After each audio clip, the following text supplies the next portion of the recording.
To handle yourself use your head. তোমার নিজেকে control করার জন্য তোমার মাথাটা ব্যবহার করো।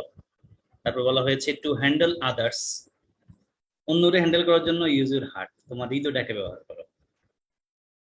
তোমরা হয়তো বুঝতে পারছো আসলে কাউকে যদি হ্যান্ডেল করতে হয় ডেফিনেটলি আমার মন থেকে করতে হবে।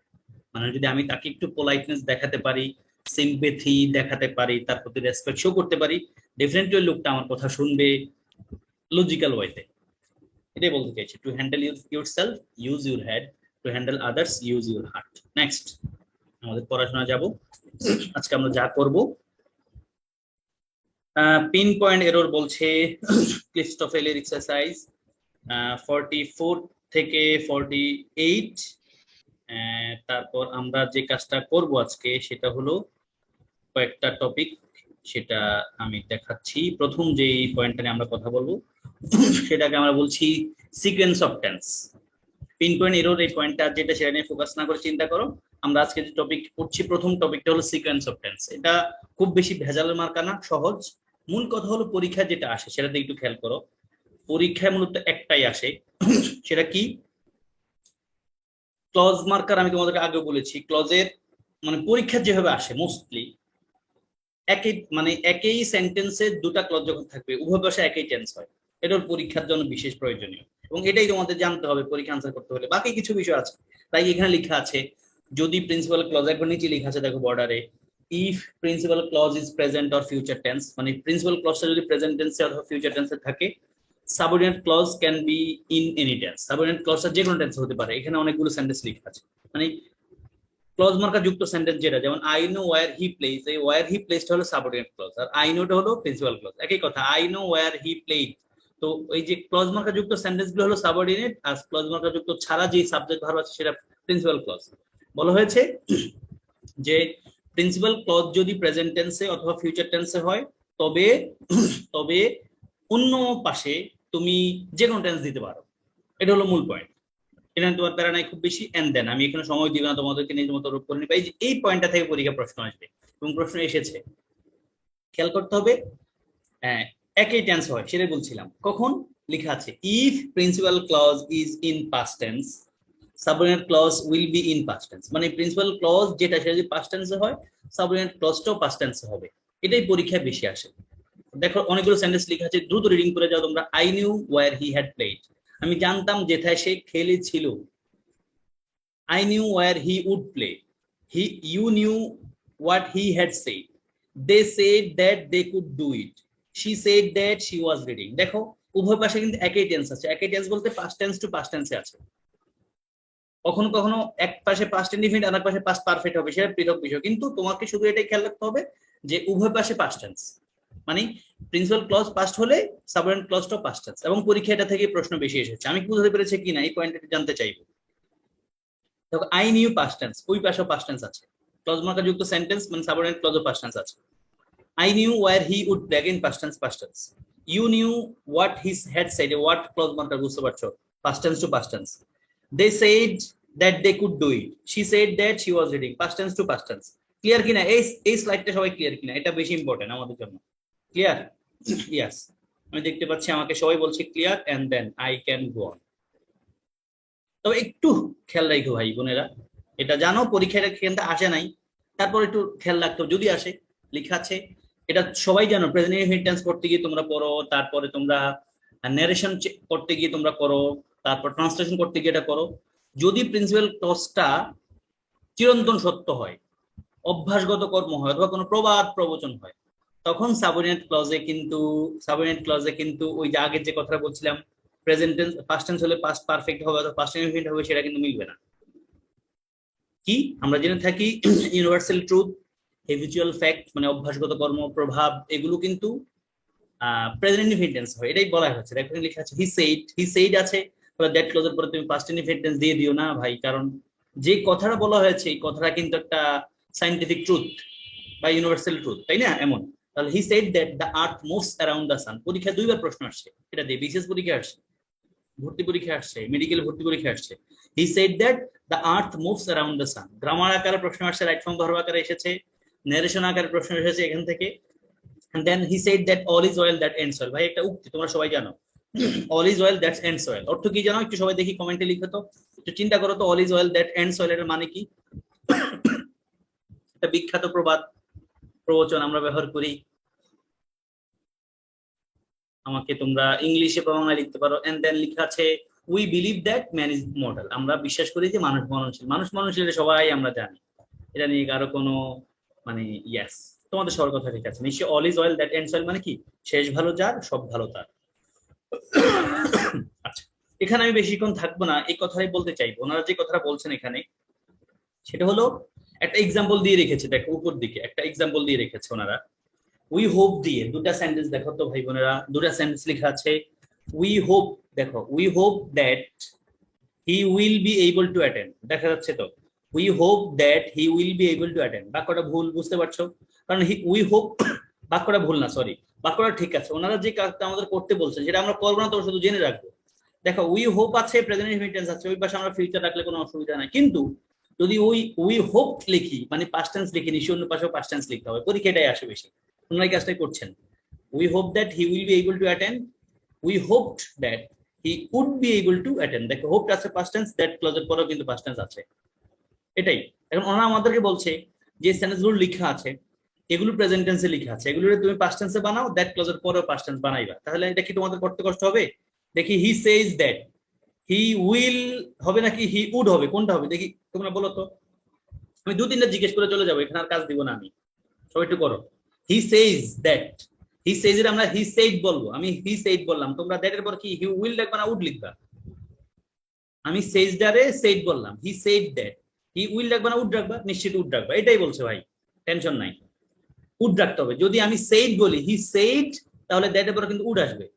তো 2 নম্বর আসো, মার্কস থিংস, থিংসটা যদি আমি থট লিখি, মার্ক থট দ্যাট, দ্যাট এখানে যদিও লেখা নাই, হি ইজ হবে নাকি হি ওয়াজ হবে?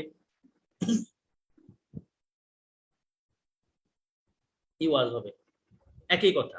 3 নাম্বার কথা দিয়ে আমি শেষ করে ফেলবো, আর কোনো কথা বলবো না। লেখা আছে I hear that Kate has accepted, যদি আমি হিয়ার জায়গায় হার্ড লিখি, HEARD হার্ড, মানে যেটা শুনেছিল পাস্ট টেন্সে লিখি, দ্যাট এর পর কি তুমি হ্যাজ লিখবা নাকি হ্যাড লিখবা? হ্যাড লিখবা। হ্যাজ অ্যাকসেপ্টেড হ্যাড অ্যাকসেপ্টেড বানা দিবা। ভাই মূল কথা এটাই, পরীক্ষাটাই প্রশ্ন আসে, এবং ওনারাও আমাদের ভাগ্য ভালো, ওনারা যে কথাগুলো বলছেন ওই প্যাটার্নটা দিয়ে এসেছে, আমি তোমাদের আগে বলেছি।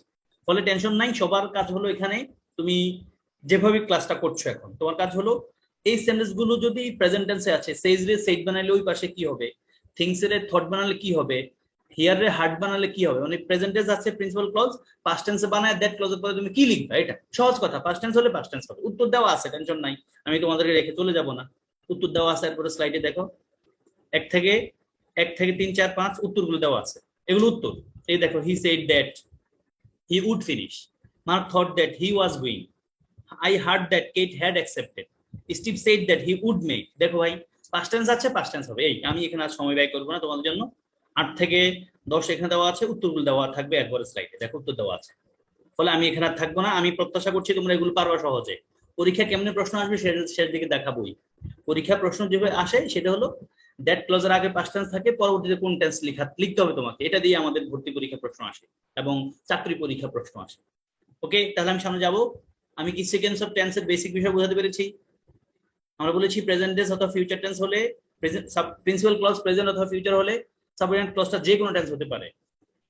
তারপর বলেছি পরীক্ষা যেটা বেশি আসে, প্রিন্সিপাল ক্লজটা যদি পাস্ট টেন্স হয় তাহলে দ্যাট ক্লজের পরে মানে পরবর্তী সাবঅর্ডিনেট ক্লজে অবশ্যই পাস্ট টেন্স থাকবে, সেটা পাস্ট ইনডিফিনিটিভ হয়তো পাস্ট পারফেক্ট।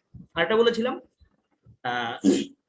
যদি চিরন্তন সত্য হয়, বৈজ্ঞানিক সত্য হয়, ঐতিহাসিক সত্য হয়, হ্যাবিচুয়াল ট্রুথ হয়, তখন কিন্তু ওই যে সাবঅর্ডিনেট ক্লজ চেঞ্জ হবে না, প্রেজেন্ট টেন্সে থাকবে। ইয়েস, যাচ্ছি সামনে, অনেক লম্বা কথা বলে ফেলতে পেরেছি সহজে। ইয়েস, সেটেল अगेन, এখানেও খুব সহজ কথা, আমি বেশি সময় থাকবো না এখানে। ভাই তোমরা সবাই ক্লিয়ার, বুঝতে পারা উচিত, বুঝো আমি নিশ্চিত। সেই অর্থ বলা, টেল অর্থ বলা, দুটা শব্দের একটু স্লাইড পার্থক্য আছে। তোমরা ন্যারেশন সবাই পড়েছো নিশ্চয়ই। সে একটা ভার্ব, এটার পাস্ট ফর্ম হলো সেইড, আর টেল ভার্বের পাস্ট ফর্ম হলো টোল্ড। পার্থক্য একটা, টোল্ডের অবশ্যই অবজেক্ট থাকবে, টোল্ডের পরে ডিরেক্ট অবজেক্ট থাকবে, আর সেইডের পর ডিরেক্ট অবজেক্ট থাকবে না। যদি অবজেক্ট লিখতে হয় মাঝে একটা টু বসাইতে হয়, এই আর কিছু না। দেখো লেখা আছে আই টোল্ড হিম, টোল্ড এর পর ডিরেক্ট অবজেক্ট আছে, অন্যদিকে আই সেড টু হিম, দেখো সেড এর পর ডিরেক্ট অবজেক্ট নাই, বরং অবজেক্ট লিখতে হয়েছে বিধায় আমরা মাঝে টু দিয়েছি। আমি কি বুঝতে পারছি কিনা, এটাই মূল কথা আমার। I told him to speak the truth, I said to him to speak the truth, একই কথা। আমরা কিন্তু অ্যাক্টিভ থেকে মানে কি বলা যায় ডিরেক্ট থেকে ইনডিরেক্ট করতে গেলে ন্যারেশনে যখন ইনডিরেক্ট থেকে ডিরেক্ট করি বা ডিরেক্ট থেকে ইনডিরেক্ট করি, আমরা এভাবে বলি যে he said to me, he said to me, এটা ডিরেক্ট। ইনডিরেক্টে কি বলি, হি টোল্ড মি। দেখো he said to me, said এর পর যদি একটা অবজেক্ট থাকতো মাঝে টু বসাইতে হয়, আর টোল্ড এর পর ডিরেক্ট অবজেক্ট লিখতে হয়। ক্লিয়ার কিনা সবাই একটু বলো এই কথাটা, সবাই ক্লিয়ার কিনা? টেল অথবা টেলের যে ভার্বগুলো আছে, টোল্ড, টেল, টোল্ড যাই বলি, টেল ভার্বের অর্থ যা, সেই ভার্বের অর্থ তা। সের পাঁচ নাম হলো সেইড, টেলের পাঁচ নাম হলো টোল্ড। সবাই ক্লিয়ার কিনা একটু জানাও আমাকে প্লিজ। তাহলে টেলের পর ডিরেক্ট অবজেক্ট লাগবে আর সের পর অবজেক্ট লাগবে না। যদি অবজেক্ট দিতেই হয় তবে মাঝে টু বসাইতে হবে। বাহ, ক্লিয়ার। তাহলে আমি তোমাদেরকে একটা প্রশ্ন সমাধান করতে দিব। ইয়েস, আমি মুখে মুখে বলি তোমাদেরকে ভাই, এখানে কি বলছো না দেখো, বলছে write the correct form of say or tell, মানে এই অংশে এখানে এই সাবজেক্টের পরে তুমি সে লিখবা নাকি টেল লিখবা, এটা লিখতে বলছে। তো আমার কাছে মনে হয় তোমরা সহজে পারবা। যদি ডাইরেক্ট অবজেক্ট পাও তুমি কি লিখবা, আর অবজেক্ট না পাইলে কি লিখবা। একটা কথা বলা আছে, write the correct form of say or tell in the following sentences, be careful to observe sequence of tense. ওই যে সিকোয়েন্স অফ টেন্সের কথা খেয়াল রাখতে বলছে। তাহলে আমরা কারণ সিকোয়েন্স অফ টেন্স মানতেই হয় সব সেন্টেন্সে, হি উড আছে, তাহলে হি উড থেকে এখানে আমরা কি লিখবো দেখি তোমরা একটু বলো। আমি 3-4টা তোমাদেরকে জিজ্ঞেস করবো, এখানে আর তোমাদের করতে দিব না, খুব প্যারা নাই, সহজ কথা যেহেতু। বাকিগুলো বাড়িতে করে ফেলবা, যাদের খুব দরকার হয় মনে করবা। আমাকে দেখি বলো, আমরা কি হারবে উইল সে লিখবো নাকি টেল লিখবো, নাকি উড সে নাকি উড টেল, কি লিখবো? কি লিখবা, মানে কি উড লিখবা নাকি কিছু লিখবা? ইয়েস, ইয়েস, আমরা সেড লিখবো ভাই, আমরা সেড লিখবো। হারবে সেইড, হারবে সেইড, কারণ উড টেক আছে, তাহলে এই পাশে পাস্ট টেন্স লাগবে। এখন সে লিখবো নাকি টেল লিখবো, টেলের পরে অবজেক্ট লাগবে, যেহেতু অবজেক্ট নাই তাহলে নিশ্চয়ই এখানে সেইড লাগবে। 2 নাম্বারটা কি হবে দেখি, একের নিশ্চয়ই সেইড হবে, সবাই ক্লিয়ার? 2 নাম্বারটা, 3টা জিজ্ঞেস করে আমি শেষ করে ফেলবো। 2 নাম্বারটা কি হবে, পেটি dash the children some funny stories now. Now আছে, নাও, নাও থাকলে কোন টেন্সে রাখবা সেটা একটু খেয়াল করো।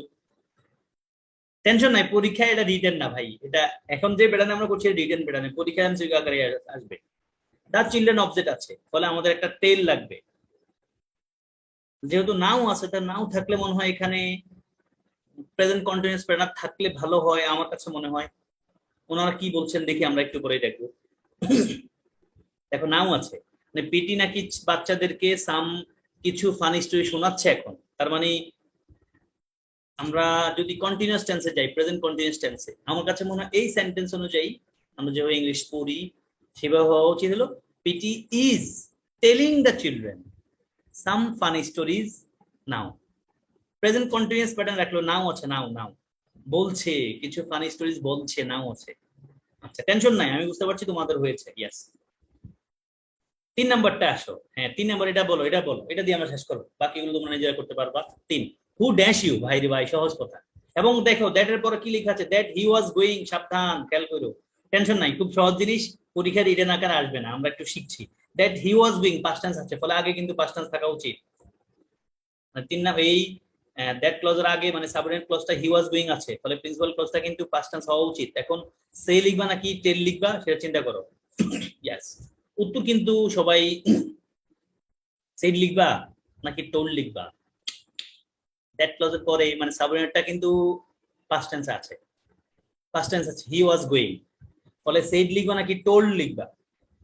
ইউ একটা অবজেক্ট আছে আমি দেখতে পাচ্ছি, তোমরা দেখতে পাচ্ছ কিনা জানি না, আমি দেখতে পাচ্ছি হু ড্যাশ ইউ, কে তোমারে বলছে। অবজেক্ট যেহেতু আছে ফলে আমরা নিশ্চয় টোল্ড লিখবো। হু টোল্ড ইউ, কে তোমারে বলছে যে he was going to New York, সে নিউ ইয়র্কে যাচ্ছে। আচ্ছা, ঠিক আছে।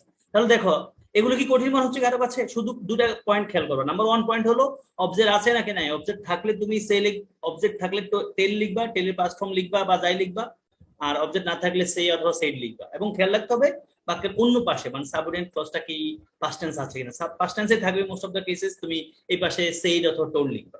সবাই ক্লিয়ার? দেখো ভাই, এখানে 10টা প্রশ্ন আছে, এই স্লাইডে উত্তরগুলো আমি দিয়ে রাখছি তোমার জন্য, একবারে ওখানে লেখা আছে, বর্ডারে দেখতে পাচ্ছ। সবাই ক্লিয়ার কিনা? কারো মনে কোনো অশান্তি আছে কিনা এগুলো বুঝতে? কারো মনে কোনো অশান্তি আছে কিনা, স্যার বুঝতে পারছি না, আমার কাছে মনে হয় না। সবাই ক্লিয়ার কিনা? দেখো উত্তরগুলো দেওয়া আছে, তুমি যদি ফিল করো তোমার জন্য একটু কঠিন, তো তুমি চিন্তা করে আমি যে কথাগুলো বলছি সেগুলো দিয়ে এই উত্তরগুলো লিখবা এবং উত্তর চেক করবা। আমার কাছে মনে হয় না যে কারো কাছে এটা কঠিন হবে, একবারে clear. Okay, should I go on? সামনে যাবো কি? বাকি একটু কথা বলো প্লিজ। সবাইকে নিয়ে চলছি, তোমরা কিন্তু আমার পরিবার, তাই না?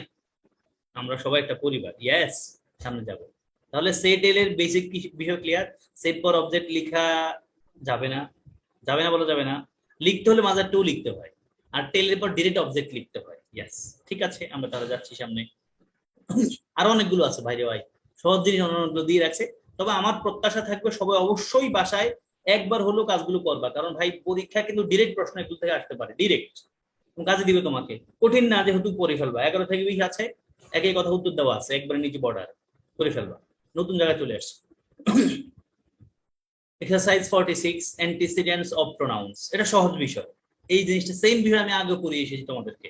কখন যেন পড়িয়ে এসেছিলাম, কখন পড়িয়ে এসেছি আমি নিশ্চিত, মানে আমাদের এই কোর্সে আমরা পড়ে এসেছিলাম সমাধান করতে গিয়ে।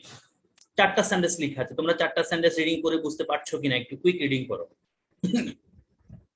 আমি তোমাদেরকে হু হুম হুজের বিষয়টা বুঝিয়েছিলাম, স্টিল তোমরা একটু রিডিং করো, ক্লিয়ার হলে আমাকে জানাও।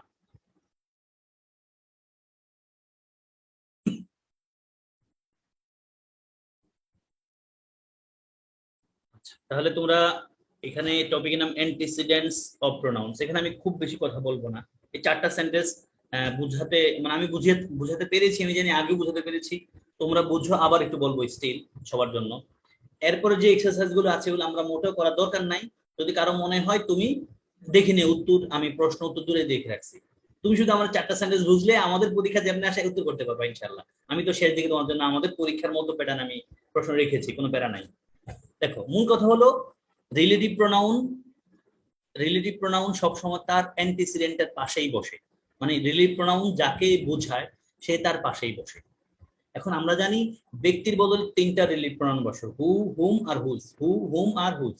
ব্যক্তির বদলে উইচ অথবা দ্যাট বসে, উইচ অথবা দ্যাট বসে।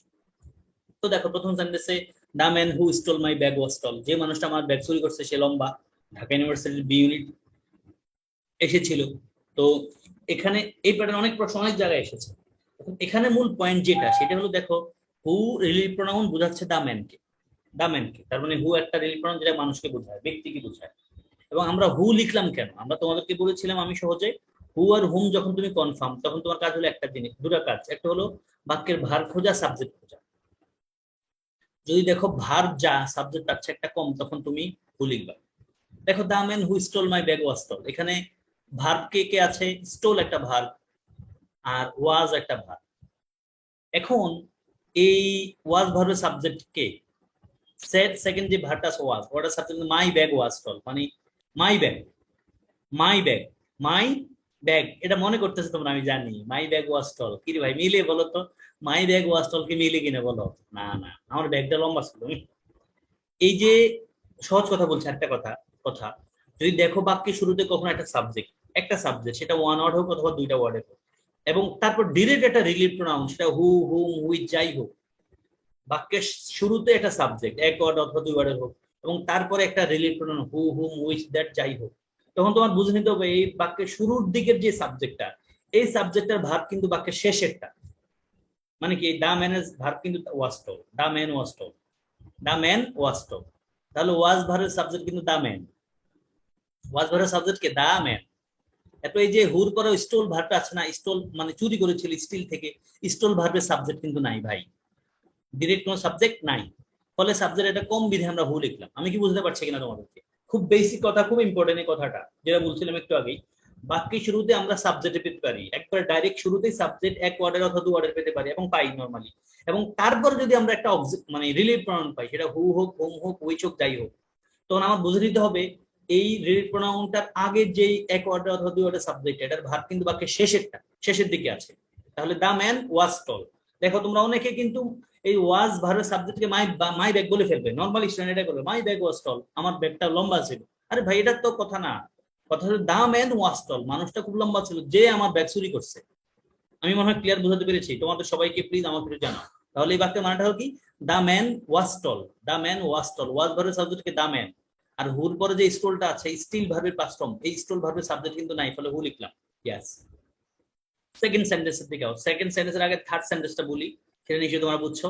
এখানে আমি ভার্ব যা দেখতে পাচ্ছি সাবজেক্ট তাই দেখতে পাচ্ছি। থার্ড সেন্টেন্সে আমি দেখতে পাচ্ছি ভার্ব আছে হি, ভার্ব আছে ইজ, সাবজেক্ট হলো হি। তারপর হুমের পর লিখে আছে রিকোয়ার, এটা ভার্ব মানে প্রয়োজন হওয়া, তারপরে সাবজেক্ট আছে, তার আগে সাবজেক্ট আছে আই, তার মানে ভার্ব দুটা সাবজেক্ট দুটা, ফলে কোনো অভাব নাই, ব্যক্তির বদলে আমরা হুম বসাবো এখন।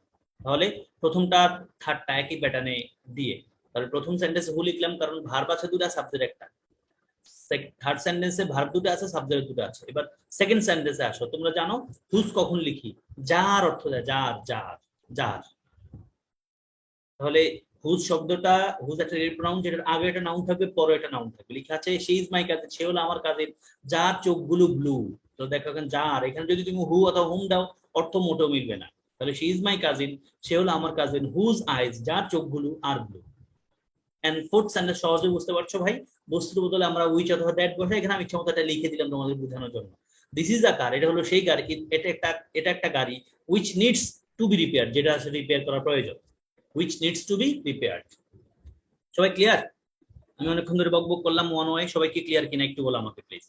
আমার কাছে মনে হয়েছে কথাগুলো ইম্পর্টেন্ট ছিল, মানে এই চারটা সেন্টেন্স, এগুলো বুঝতে পারলে তোমরা অনেক প্রশ্ন সমাধান করে ফেলতে পারবে ইনশাআল্লাহ। এবং এখান থেকে প্রশ্ন আসে ডেফিনেটলি প্রশ্ন আসে, সব ধরনের পরীক্ষা প্রশ্ন আসে। নেক্সট আমি যাবো তাহলে সামনে। দেখো এই যে ওনারা অনেক কথাবার্তা বলছে, প্যারা নাই, এগুলো তোমরা না করতে পারলে অসুবিধা নাই, যদি কারো করতে মন চায় তুমি উত্তর সহ দেখে নিয়ে করবা। আমার মূল কথা এটাই, আমাদের পরীক্ষা প্রশ্ন আসবে, আমি এখানে হু বসাবো নাকি হুম বসাবো নাকি হুজ বসাবো নাকি উইচ বসাবো, এটাই আমার পরীক্ষার কাজ, এটাই। ফলে আমি আর এগুলো নিয়ে কথা বলছি না। যদি কারো মনে হয় যে স্যার আমি করবো, তুমি করো, না করলে কোনো অসুবিধা হবে না, আমাদের পরীক্ষার জন্য উত্তর দেওয়া আছে। এবার এখানে আসি, এই পয়েন্টটা ইম্পর্টেন্ট সবার জন্যই, একটু চিন্তা করো। চারটা সেন্টেন্স লিখা আছে, চারটা সেন্টেন্সের দুটা সেন্টেন্স ভুল, দুটা সেন্টেন্স ঠিক। আমাকে একটু বলো তো কোন দুটা সেন্টেন্স ঠিক, 1 2 3 4 দিয়ে বলো। ভুল দুইটা কোনটা, ঠিক দুইটা কোনটা, একসাথে বলো। তুমি ধরো যদি মনে করো 1 আর 2 ভুল, তাহলে তুমি 1 2 ভুল লেখো, 3 4 ঠিক, 3 4 ঠিক লিখো। তোমরা বুঝে যাবা নিশ্চয়ই। এখানে চারটা সেন্টেন্সের দুটা সেন্টেন্স ভুল, দুটা সেন্টেন্স ঠিক। রিডিং পড়ো, রিডিং পড়লে বুঝবা। চারটা সেন্টেন্স আছে, চারটা সেন্টেন্সের দুটা সেন্টেন্স কারেক্ট, দুটা সেন্টেন্স ভুল। সহজ কথা বলবো, খুব সহজ কথা। বইগুলোতে এই টপিকটা বোঝানোর জন্য অনেক লম্বা ডিসকাশন করা থাকে, আমি মনে হয় লম্বা ডিসকাশন একটু করবো না, তোমাদের খুব এক ক্লিকই বুঝিয়ে ফেলবো ইনশাল্লাহ, তোমরা বুঝে যাবা সহজেই। বা অনেকে নিশ্চয়ই এটা অটো পারো, আগে থেকেই পারো। ইয়েস, সবাই নিশ্চয়ই ক্লিয়ার, সবাই এগ্রি। 1 আর 3 ভুল, 1 আর 3 ভুল, কেন ভুল তাই না? দেখো উপরে টপিকটা লেখা আছে কি, ড্যাংলিং মডিফায়ার, ইলজিক্যাল মডিফায়ার। এখন টফেলে এভাবে লেখা নাই, আমি যেভাবে পড়াচ্ছি শুরুটা দিচ্ছি তোমাদেরকে এমন ভাবেই যেভাবে আমাদের পরীক্ষাগুলোতে লাগে, এবং ক্লাসের শেষ দিকে আমরা প্রতিদিন তাই করছি। মানে টফেল তো হুবহু, মানে টফেল থেকে আমাদের পরীক্ষা হুবহু প্রশ্ন আসে বা ঘুরে ফিরে প্রশ্ন আসে, কিন্তু পরীক্ষা যেমন আসে সেভাবে কিন্তু টফেলে নাই, আমরা কিন্তু পরীক্ষার মতো করে টফেলটা পড়ছি, পাশাপাশি টফেলটা তো পড়ছি। এখানে 1 আর 3 ভুল, 2 আর 4 ঠিক। কেন ভাই? দেখো উপর টপিক লেখা আছে ড্যাংলিং মডিফায়ার, ইলজিক্যাল মডিফায়ার। তো ড্যাংলিং মডিফায়ার অথবা ইলজিক্যাল মডিফায়ার মানে কি? অযৌক্তিক মডিফায়ার। মূল কথা হলো, মূল কথাটা হলো কমার আগে ড্যাংলিং মডিফায়ার মানে কি? ড্যাংলিং শব্দের অর্থ কি দেখি বলো তো কেউ, ড্যাংলিং শব্দের অর্থ কি, শাব্দিক অর্থ কি, কে বলতে পারে আমাকে? কমেন্টে লিখো দেখি, চিন্তা করো, 10 সেকেন্ড দিব আমি। ড্যাংলিং শব্দের অর্থ কি? ইলজিক্যাল অর্থ জানো তোমরা সবাই, অযৌক্তিক, কিন্তু ড্যাংলিং অর্থ কি? আমি ড্যাংলি দিয়ে সহজ বিষয়টা বলতে পারি। ড্যাংলিং অর্থ কি? ড্যাংলিং, অসুবিধা নাই, আমি বলবো কেন ভুল। আসো, তুমি নর্মালি সেন্টেন্স পড়লে তোমার কাছে ঠিক মনে হবে, যখন তুমি বাংলা অর্থ পড়ে পড়ে পড়বা তখন তোমার কাছে ঠিক মনে হবে। ড্যাংলিং, আচ্ছা। তোমরা কেউ বলতে পারো বেয়াদব মডিফায়ার, কে যেন বলছে, আনা ওমা, ওই দিন পড়ছি আজকে ভুলে গেছি, কি গো, কেন গো, কেন ভুলে গেছো? ড্যাংলিং অর্থ ঝুলন্ত, ঝুলন্ত ভাই, ঝুলন্ত পেয়ে যাচ্ছে না, ঝুলন্ত, ঝুলন্ত। তো যে ঝুলে থাকে সে তো বেয়াদব হয়, চিন্তা করো যদি তুমি কেউ বলো যে স্যার ড্যাংলিং অর্থ বেয়াদব, যে ঝুলে থাকে সে তো বেয়াদব হয় নরমালি, মানে গাছে ধরো ঝুলে ঝুলে করতেছে, সে দুষ্ট বেয়াদব এই প্রকৃতিরই তো। আচ্ছা ঠিক আছে, আসো মূল পয়েন্টটা হলো ড্যাংলিং মডিফায়ার যুক্ত প্রশ্ন যখন আসবে তুমি দেখবা বাক্যের দুটা পাশ থাকবে, বাক্যের দুটা পাশ থাকবে, একটা পাশে পূর্ণ সেন্টেন্স লেখা থাকবে, অন্য পাশে পূর্ণ সেন্টেন্স থাকবে না, মানে সেখানে সাবজেক্ট ভার্ব অবশ্যই একসাথে থাকবে না, অবশ্যই একসাথে থাকবে না।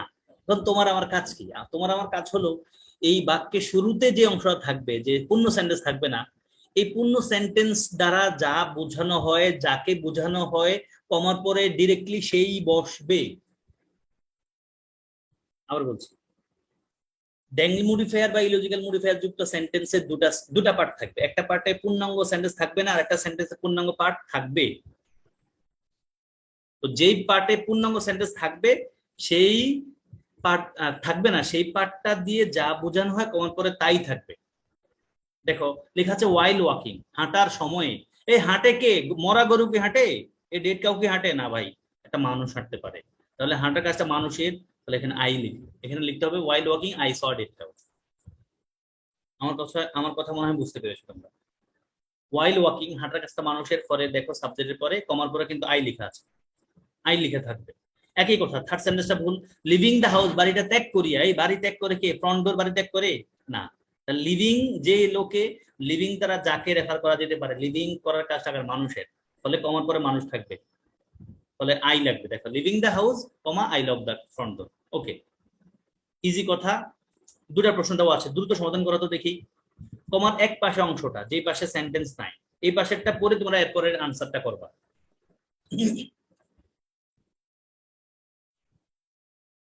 কুইক, 2 মিনিট থাকবে হাইস্ট আমরা। Well done.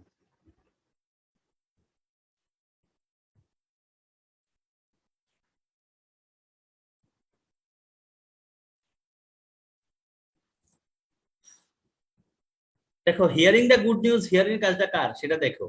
Young and inexperience, young কে ইনএক্সপিরিয়েন্স কে? কোনো মানুষ লাগবে ভাই, কমন করে মানুষ থাকবে, শেষ।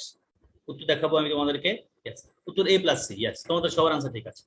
দেখো হিয়ারিং কাজটা কার? মানুষের। হিয়ারিং কাজটা কার? মানুষের, কমন করে মানুষ লাগবে, ফলে hearing the good news comma I was happy. আর কোথাও দেখবা কমন করে আই নাই। হিয়ারিং কাজটা কার? মানুষের, ফলে আই থাকবে। ইয়াং এন্ড ইনএক্সপিরিয়েন্স কে? মানুষ। ইনএক্সপিরিয়েন্স কে হয়? ইয়াং কে হয় মানুষ, ফলে কমন করে আই থাকবে। ওকে, 3-4 করো কুইক, 3-4। একই প্যাটার্ন, ইজি ভাই, যতগুলো প্রশ্ন দেখাচ্ছি সবগুলো পরীক্ষায় গেছে। 3-4।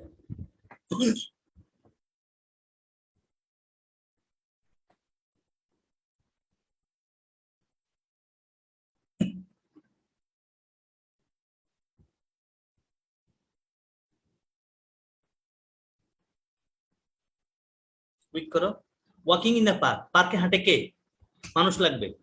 দেখো মানুষ একটা জায়গায় ঠিকঠাক আছে, অর্থ দিয়ে খেয়াল করো। নোয়িং লিটল অ্যালজেব্রা, অল্প অ্যালজেব্রা জেনে, অল্প অ্যালজেব্রা মানে বীজগণিত কে জানে? মানুষই লাগবে, মানুষ একটা জায়গায় আছে। উত্তর দেখাবো 5 4 3 2 and 1। দেখো ভাই, এসি, अगेन এসি, বাহ, এসি সবার আনসার হয়েছে। Walking the park he was bitten by a snake, তুমি আমার বলো না 80 নাম্বার স্যার, ওটা তো ঠিক আছে। Walking the park he bit a snake, ওরে বাবা রে, মানে হি বিট এ স্নেক মানে কি? সে একটা সাপের কামড় দিছে, সে কি একটা সাপের কামড় দিতে পারে ভাই? বলো তো, না, সম্ভব না সেটা। তাহলে walking the park he was bitten by a snake, মানে যখন সে হাঁটছিল তখন তারে কামড়াইছে। আর নোয়িং লিটল অ্যালজেব্রা একটা উত্তর আছে, I found it difficult to solve the problem. সবাই এক তোর পেরে যাচ্ছ। তাহলে এখানে একই কথা, ওনারা এই কথাগুলো বলছে এখানে, তোমরা এগুলো করে কইরো। দেখো being thoroughly dissatisfied with the picture, it was, it হবে না।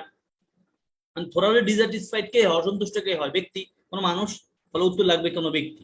দেখো উত্তর দেওয়া আছে সব, এগুলো তোমরা নিজেরা করে ফেলতে পারবা, একবারে খুব ইজি এবং সহজ। ফলে এখানে আমি তোমাদের যেটা বলবো, উত্তরগুলো মানে এখানকার সবগুলো সেন্টেন্স করে নিও, হয়তো পরীক্ষা ওনারা ডিরেক্ট এখান থেকেও দিয়ে দিতে পারে, ফলে কঠিন হবে না তোমাদের জন্য। মূল কথা এই, কমার আগে যা থাকবে এটা যারা যাকে বলা হয় সেই কমার পরে থাকবে। দেখো এখানে আমি 3টা দিয়ে শেষ করবো। Being thoroughly dissatisfied with the picture, কে অসন্তুষ্ট? কে হয় সম্পূর্ণভাবে অসন্তুষ্ট হয় পিকচারটা দ্বারা? কে অসন্তুষ্ট হয়? কোনো ব্যক্তি, কমার পরে ব্যক্তি লাগবে, মেরি। তো আমাদের পরীক্ষা তো ইজি, কারণ অপশন দেওয়াই থাকবে, এখানে লেখার বিষয়টা আছে, ফলে এখানে কঠিন মনে হইলেও ওখানে সহজ থাকবে। Seeing the advancing army, advancing আর্মিরা কে দেখে? দেখে দেখে দেখে দেখে কোনো ব্যক্তি, ফলে দেখো লেখা আছে দা ফ্যামিলি বা কোনো ব্যক্তির কথা। প্লাঞ্জিং ইনটু দা ওয়াটার, পানিতে ঝাঁপ দেয় কে? কোনো ব্যক্তি তো, দা লাইফ গার্ড, কোনো লাইফ গার্ড। লাইফ গার্ড মানে কি? মানে যারা ওই যে নদী অঞ্চলে কাজ করে, লাইফ গার্ড আকারে কাজ করে। এই তো আমি কি তোমাদেরকে ইলজিক্যাল মডিফায়ার, পার্টিসিপল, ড্যাংলি মডিফায়ার বোঝাতে পেরেছি কি না প্লিজ বলো। এই প্র্যাকটিস গুলো তোমরা নিজেরা করবা, সহজ কথা। দুটা অংশ থাকবে, একটা অংশে পূর্ণ পূর্ণ সেন্টেন্স থাকবে না, আর একটা অংশে পূর্ণ সেন্টেন্স থাকবে। যেখানে পূর্ণ সেন্টেন্স থাকবে না, হাফ অংশ থাকবে, সেই সেন্টেন্সটা দ্বারা বা সেই কথা দ্বারা যাকে বোঝানো হয় তোমার পরে সেই থাকবে, একবার ইজি। ওকে, তাহলে বাকি প্রশ্ন উত্তরগুলো তোমরা নিজেরা করে ফেলবে। ওকে, সবগুলো উত্তর দেওয়া আছে, দুটা চারটা করে করে উত্তর দেওয়া আছে। দেখো এখানে 9-10 উত্তর দেওয়া আছে, নিচে 9-10 তোমরা বুঝতে পারছো মনে হয়, শুরু থেকে আবার দেখাচ্ছি। দেখো এখানে 1-2-1-2-3 লিখা আছে, পরে এখানে 1-2-3 লিখা আছে, উত্তর দেওয়া আছে 1-2-3। এখানে 4-5-6 আছে, আবার এখানে দেখো 4-5-6 উত্তর দেওয়া আছে ডাবল, নিচেরটা উত্তর। 7-8 দেওয়া আছে, তারপর 7-8 প্রশ্ন উত্তর দেওয়া আছে। 9-10 দেওয়া আছে, তারপর 9-10 উত্তর দেওয়া আছে। ওকে।